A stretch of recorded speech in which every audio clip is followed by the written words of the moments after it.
Hey, Francisco, how are you doing today, buddy? Good, Greg. How are you doing, man? I am doing awesome. It's a beautiful Florida day, as you know, being out of South Florida yourself. Gotta love that Yes. Florida weather. It's great. A little more than half the year, then the rest of the time in the summer is just terrible, but gotta Yeah, love the yeah. Florida. No, I was just in Boston for an event, and I got back last night, and I was very much so looking forward to being back in the 85 degree and sunny weather. Yeah, it's beautiful this time of year. Starting to get hot, but that's okay. Yeah. All right. So thank you so much for being on the pond. Been looking forward to chatting with you. Let's go ahead and dive in here. Why don't you take a moment to kind of tell us about your practice and what you specialize in?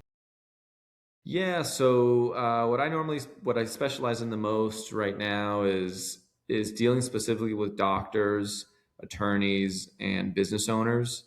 And the reason why that is because we do tax strategies that are different, for specifically tailored to those types of individuals. And we tailor different things that benefit them tax wise, more so than anything. Interesting. I could see why those types of professionals would need tax strategies. So generally, more higher income people with more Yeah, I complex mean, situations. yeah, the way I look at it is nowadays, you could go on ChatGPT, Claude, whatever, and just type up, hey, I have X amount of money. I am, aggressive. How can I invest this money? And ChatGPT, Claude will tell you. But once you get, into these types of professions, doctors, attorneys, like a doctor, for example, if you're a surgeon, you're going to pre-op early in the morning, then you're operating, then you are debriefing, then you are going to meet with the patient, and then you're going to your office doing notes, seeing other patients. You don't have the time of day to be worrying about these things, nonetheless be tax efficient. So that's why we believe that that's where we can add the most value, and really show why they need us and should be working with us. And same thing with attorneys. Attorneys have depositions, they're traveling, they're working on cases around the clock, and we are there to relieve them on the financial side as well. Yeah, definitely busy days for those professionals for sure. Maybe you could tell us a little bit more about kind of what inspired you to do this. How did you get into it? Was there any moments or many experiences that you had where you're just like, oh, I really like these guys. I can help them. Yeah, maybe just a little bit more about what inspired you to start the firm and do what you're doing. Yeah, so ever since I was little, I've always wanted to own my own business, but I never knew of what. My mother, I'm originally from Puerto Rico. I speak Spanish fluently. And my mother worked in Chase Manhattan Bank way back in the day. Oh, OG. Yeah, in Puerto Rico, actually. They had a Nice. presence Nice. in Puerto Rico, and she worked on the HR side. But anyways, when I was 19 years old, she walked into Chase Bank and saw that they were hiring. She told me to apply, so I did. I got the job, and I was a teller for short amount of time, and I was in a branch that had some pretty good bankers, assertive people, smart people, and there was a business banker there at the time that was great. He was very good. Clients loved him. He did well, and I told myself, all right, I'm going to become a business banker for a while, create some relationships, help people on business banking side, and then maybe I'll get an idea of what business I want to get involved with or what business I want to start. Then I started realizing that it came natural to me to service people and go above and beyond in certain situations, and like the psychology piece of like behavioral finance piece, if you will. Mm-hmm. And then one of the professionals that was also in that branch that was also very good was the financial advisor. And I became, friendly with him to this day. He's one of my best friends. And I started learning about that side of the business. And then I realized that I could also have my own business as a financial advisor. So it kind of like checked off all the boxes for me. I Yeah. could have my own business as a financial advisor. I can service people, which I feel that it comes natural to me. I can help people take the emotion out of investing, which is, difficult to do. Yeah, especially when it's your So money. If you're yeah, helping other people with their money, it's a lot easier to emotionally detach yourself, right? absolutely. Yeah. Yeah, absolutely. So, you put all those things together, and that's pretty much what led me to, just to start the firm with my business partner, Joe Mizuko. Hmm. Cool. I love it. So you got some mentorship. You got started um, working at the larger Hmm. firm. You started doing financial planning, and you're like, "Ooh, I really like this. I can start my own business Yeah, doing that." yeah. I mean, So it's a that's great. longer story. I could talk about that for probably 5 minutes, but just I kept moving up within the bank, and learned a lot from many different aspects of the Yeah. business. Was there And anything specific about the financial advisory piece or financial planning piece that you really attracted you specifically?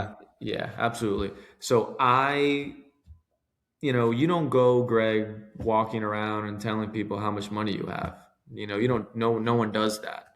And these are the conversations that I have every single day, and I go very, very, very deep into, I challenge my clients and the people that I meet with, I always say the more information you give me, the better advice I can give you. So, Sure. we go really deep, and while going deep in these conversations, you build relationships with these people, with my clients, with centers of influences.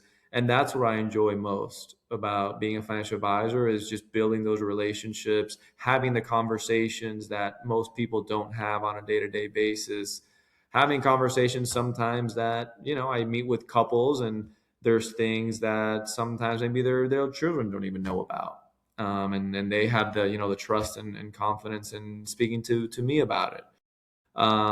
So yeah, those deep conversations, building relationships, that's what I enjoy the most. Yeah, I love it. You said that serving others is something that gives you a lot of meaning and that you enjoy. So, how many clients do you have now?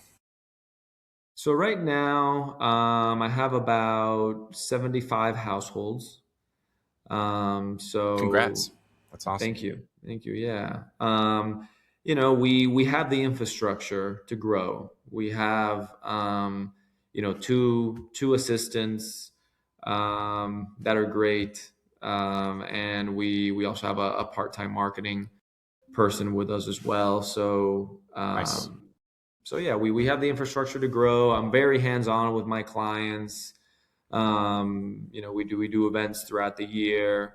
We I mean, like I said, the relationships where it's almost like we're friends at this point, with clients. So call to check in, say hello. We send when it's their birthdays, we send them things, and it's more of a friendly relationship more than client financial advisor relationship. Yeah, I love it.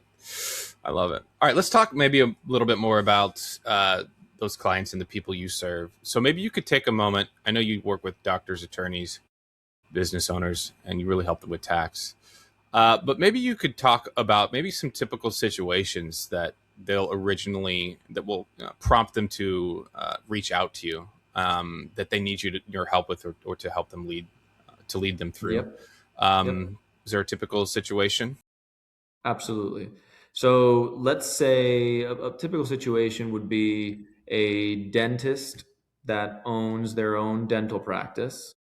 They are, at the point of their life where they're financially comfortable. They've, I wouldn't say necessarily past their peak in terms of income and work and things like that, but maybe late 50s. I would say anywhere from, late 40s to late 50s, around there. They're pretty well established. They have a practice that is running pretty smoothly. They're happy. They're making a good living, but they feel that they're paying more to the IRS than they Mm, should. And maybe they already have a financial advisor they've been working with for 10, 15, 20 years, and maybe they feel like they've outgrown that financial advisor, or the advice is not as tactical or is not as complete as they would like. Um, Maybe that advisor has gotten a little bit lazy, a little bit comfortable. comfortable, yeah. So that would be the ideal situation. I've also had pretty good success with younger doctors. People that are Why do you think that um, is? What's the difference about the younger doctors than the more seasoned yeah, ones? I think they get the fact that the sooner they begin, the better they will be long term. I mean, you as a doctor, you spend 15 years in school, um, to become the most credentialed person in the room, and then you finally start working 10 years after everybody else, your age, has started to begin building their wealth, and oh, by the way, probably with a lot more debt Mm-hmm. than the average college graduate. So yeah, I think that I've been kind of preaching that message to the younger generation, if you will, to just start the foundation correctly, versus someone in their, late 50s, 60s, or even maybe late 40s, that maybe already paid off their debt, already has a good machine, already has um, an established business, but is just now having those conversations and thinking about um, you know how can I be more efficient tax wise, but also grow my money and keep more of my Absolutely. dollars and things like that. How do your clients typically find you? Where do you typically find your clients? Where are they coming from? So I have some really strong relationships with estate planning attorneys in the area, CPAs in the area, and that's pretty much how I've gotten most of these clients. Um, Also, I get out in the community a lot. I do a lot of networking. I frequent different events and things like that. My office is in Boca Raton, Florida, South Florida. We have clients all over, by the way. My, one of my largest clients lives in New Jersey, for example. So that's another thing that's important to note, is that if this doctor, attorney, business owner is not in South Florida, that's also not necessarily a Yeah. problem. So you do a lot of remote uh, work with clients as well. Correct. Yes. Yes. So nowadays, thank God for DocuSign, Adobe Sign, Zoom, all of those things. I personally like the in-person Hmm. feel, but doesn't mean we still can't get work done. Yeah, absolutely. I'd also imagine that the convenience of being able to meet anytime that you want from anywhere is something that your ideal clients would appreciate because they're pretty busy people too, Yeah, right? I mean, listen, the true story. This is a true story. I have a radiologist client that I meet with him at 8 a.m. because that's the only time he can meet, and then I Woo, also that's have a, early. That's early for me, man. a, I'm a not a morning actually person, so good for you.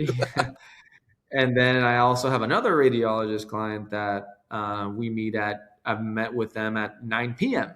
before.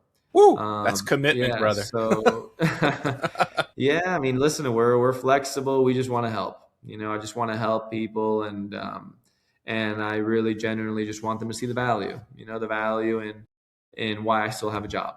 Why people like me still exist, and why how I can help. anyone. It's not just put your money in index funds and forget about it, and things like that. Especially with this demographic that we're talking about, Yeah. they need the advice and they need these different tips. So let's talk a little bit more about how you actually work with your clients. Maybe your values, your approach, your philosophy. Do your clients typically come to you because they want like a one off kind of financial plan, or do you work with them on an ongoing basis by managing all of their assets? What's your model? How does this type of unique demographic that you serve prefer to work with you? What does that Yeah, relationship look like?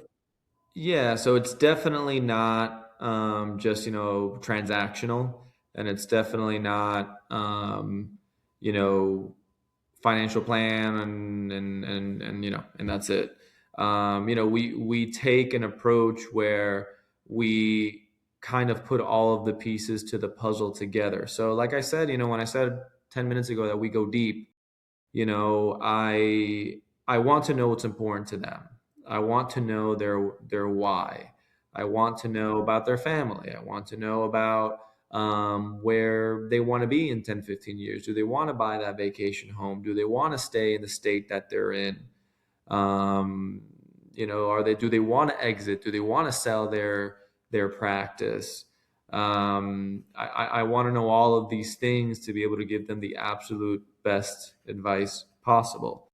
So yeah, no, it's definitely a whole process. Hmm. We gather statements to make sure that we dot our I's and cross our T's, and we look at the cost basis of if they have taxable accounts of a stock or a fund that they bought years ago, what tax implications is that going to have on them today? We Sure, sure. dissect everything and we leave no stone unturned because again, that's what I believe that they need. And that's just not it's not just doctors and attorneys and business owners that need that. I believe every client of a financial advisor Yeah. should get that type of service. So let's talk a little bit more about your practice. Maybe where do you see it in the next 1 to 3 years? Where are you taking it? What's your vision? Are there any goals that you're working on?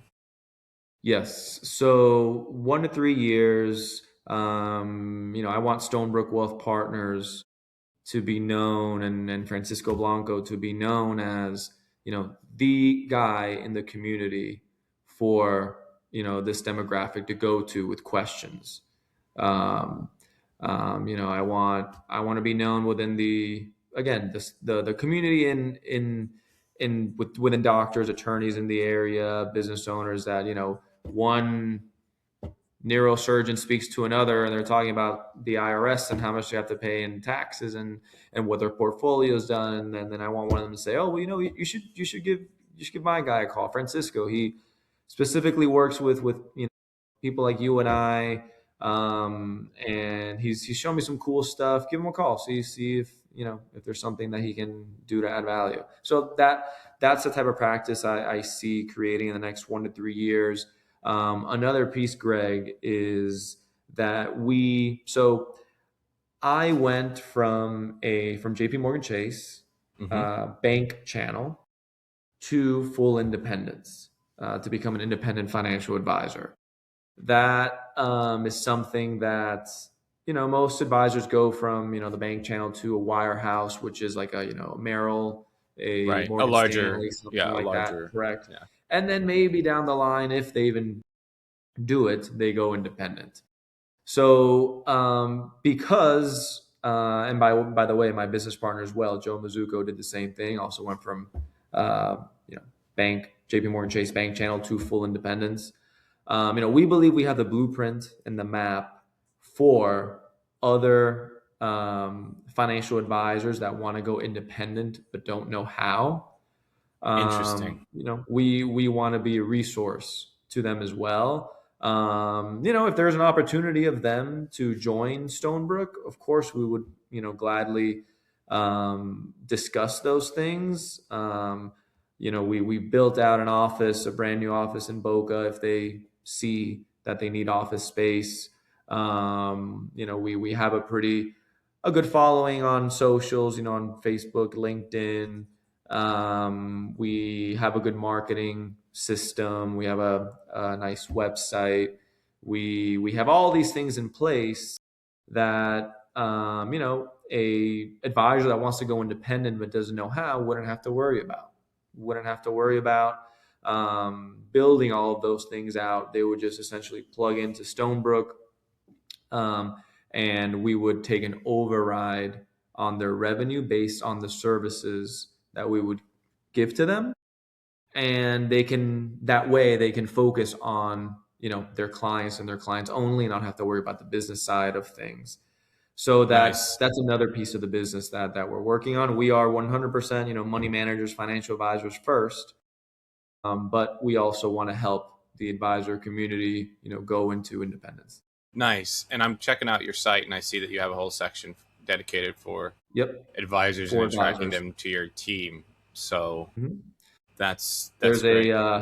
correct. If you go to stonebrookwealth.com, you go to the For Advisors page. There you can see some of the services that we offer for advisors if they're interested in plugging in, or if just an advisor has questions. Hey Francisco, I've been at Wells Fargo for 15 years. I'm doing well, but I know there's more out there. But you don't know, you don't know.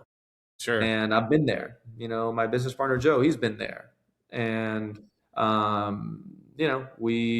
we've done the research, we've done the due diligence as to what else is out there, and we can be of guidance to other advisors. Whether you go independent, OSJ, a wirehouse, do I plug in? Do I start my own? How do I start my own? What platform do I use? There's so what CRM do I use? What's the phone tree system going to look like? Who do I speak to for marketing? How do I build a website? What's my email? Wow, that So it's sounds going to be all those. confusing and complicated. Mhm. That's what's Correct. So we way got too that all much figured work. out, and yeah, Well, that's a big hurdle to cross. So I think anybody who doesn't want to deal with that, that'd be speaking with you would be a very compelling and interesting thing, an yeah, interesting direction to take. So if yeah, you're an advisor who is interested in that, go to stonebrookwealth.com yep, /for advisors to learn more about how you could work with exactly. Francisco. All right, Mhm. let's move on to the next question. We want to keep us going along. So, one of the things that I like to ask is, nobody does this alone, right? So, as your practice has grown, are there any maybe programs or trainings that have kind of shaped how you approach and positively impact how you serve your clients? Is there anyone that you'd like to give a shout out to? Yeah, I mean, there's a lot. There's a lot of um, mentors and people that have helped me get to where I am today. One one that comes to mind is Tom Bartella. So Tom Bartella was a branch manager when I was a banker at Chase, and he taught me a lot about just how to speak to clients, Hmm. how to kind of when to press, when not to press, how to be more organized, um, you know what to certain things and how to draft up certain emails and things like that. And he really took the time on a young Francisco, and really helped shape me. He mentored you. Yeah, Yeah. absolutely. Yeah, definitely. And then also, Joe, my business partner, there's a lot that I've learned from him as well. Joe is very detail oriented, likes things to be done a certain way, and Nice. I'm the same way as well, in terms of I want to put out the best product as possible, or Sure. Yeah. the Something you're best. proud of. Yeah. Exactly. Yeah. So we make a good team. There's things that I see that he doesn't. There's things that he sees that I don't. And I've learned a lot from him going into the independent world, as a financial advisor, which is totally different than, when you are at a big bank. Sure. So, Sure. and also, and the confidence that we've, built in the brand and the name and the firm and all that stuff, is a lot due to him. I love it. Maybe you could intro me to him and I'll feature him on the podcast. Sounds like a good guy Yeah. that I would want to have on that would, have a good perspective too. Yeah. He has cool stories also, for sure. Yeah. Mhm. Well, we'll talk about that in a bit. But for now, I really want to understand a little bit more about what it looks like to work with you. Like, when you start working with an advisor, you arrive at a certain place, and then you ideally want to go somewhere and end up at a destination. And these are things that you work on. So maybe you could take a moment just to describe kind of what it looks like to work with you over the course of a calendar year. I think you already talked a little bit about what the first couple of weeks and months might look like with onboarding and how you get started. But maybe you could just take us through, like, somebody signs up with you today, becomes Mhm. a client today. What does that look like over the first during over the course of the first 12 months? Yeah. So the beginning, like you just mentioned, Greg, there'd be the due diligence process, making sure that we have a full understanding of what your financial situation is. Then we would, move if you have existing assets, which most of the people I work with do. They have, existing investment accounts, taxable accounts, IRAs, maybe some previous 401ks, 403bs, things like that.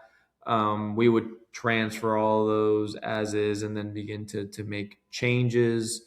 We would hold the client's hand essentially, where I'm very big on educating. Most for a lot of people, what we do can seem very confusing. And, I always say you're not going to understand 100% of everything that we're doing, but I want to Right. get you as close to that as possible, because if you don't understand, you're not going to make a decision, and you're not going to see how this will benefit you. So we do a great job at a lot of communication in the beginning, updating them, whether it's via email or a phone call, as to where we are in the process. We we have a process where, after 30 days of them starting to work with us, there's a call set up Hmm. with me to see what questions they have on anything. Um, and then Nice. after, Nice. yeah, and then after that, like I said earlier, I'm very hands-on. So the client, I'm a very proactive financial advisor. I don't really wait for the client to reach out to me to say they need something or want something. I'm also very, I listen more than I speak. So I'm very aware of something that the client mentioned that worries them. Maybe they are sensitive to the market. So if the market goes down, even if it's a little bit, I reach out, check in, see how they're How do you doing. typically reach out? Like phone call, email, text? What do your Phone, clients yeah, typically mostly prefer? phone. Phone? Wow. Pick Yeah. up the phone and call. What a concept. Yeah, just easy, man. This is it's not rocket science. Yeah. We and proactive is most important thing. Just yeah. For me, I get so many spam calls. I don't even answer my phone anymore. Yeah. If I Yeah. don't I know mean, who it is, I don't even pick up. same, but I do tell them, listen, save my number. This is me, so it's me Sure. calling, and I tell them the same thing for my assistant Abby. We don't call them assistant, we call them associates. So for Of my course. associate Abby, um, I also tell them to save her number, because she will also be reaching out to Perfect. them as well. So yeah, no, I'm very, throughout that calendar year, very proactive. And hey, we place this trade in your account. This is why. This is how it's going to benefit you. That's good. How That's good how that you is do that. Yeah. your family doing, things like that. And listen, you can argue that right now at 75 households, maybe that's something that is manageable. But oh, Francisco, what happens when you grow? And I, Well, that's why you're I attracting the other advisors, right? correct. And Yeah. also, well, yeah, I mean, the other advisors wouldn't necessarily be working for us. They would just be plugging in and they would have their own book of business and manage their own clients. Okay, that makes But sense. the infrastructure that I want to build is driven, is geared towards that client that that appreciates that going above and beyond, proactiveness, communication. Like, I'll give you an example, Greg. I have a client that lives in the Fort Myers area. Fort Myers, for those listening that aren't familiar with Florida, is about 2 hours northwest of the Fort Lauderdale area. And I spoke to her about estate planning, and that's important, and that she needs to incorporate that piece into her situation. And she said, "Great, that's fine, but I want someone that's local to me, and that I can meet with in person." So I said, "Perfect. This is what I'm going to do. I'm going to tap into my network, find 2 to 3 estate planning attorneys in the area that I would hire myself personally, and I'm going to interview them. I'm going to set up calls with them. I'm going to interview them. I'm going to send you an email with a description of the highlights, what I liked, what I didn't like about the conversation, and how they can benefit you. And then we will reconnect and choose one, essentially. So we also do that sort of thing. That's almost like a family office feel, Yeah. but for no extra cost, I'm willing to do those things for clients. Again, go above and beyond and give them, for them to see the value in working with me, and give them what the service and the things that they deserve to be successful. Yeah, I love it. And you said you're serving others is something you're really passionate about, and you had that realization early on, and where you were, that you start a business, and the business could be with being a financial planner, financial advisor. So I love it. All right. So for somebody listening who's interested in getting in touch with you and exploring how you might work together, what should they do? Where should they go next? So the couple things, they can find me on LinkedIn, Francisco Blanco. I'm pretty active on LinkedIn as well. But most importantly, on the website. So stonebrookwealth.com. If they go to our team page, they click on Francisco Blanco's picture. There is my direct office line and my email address.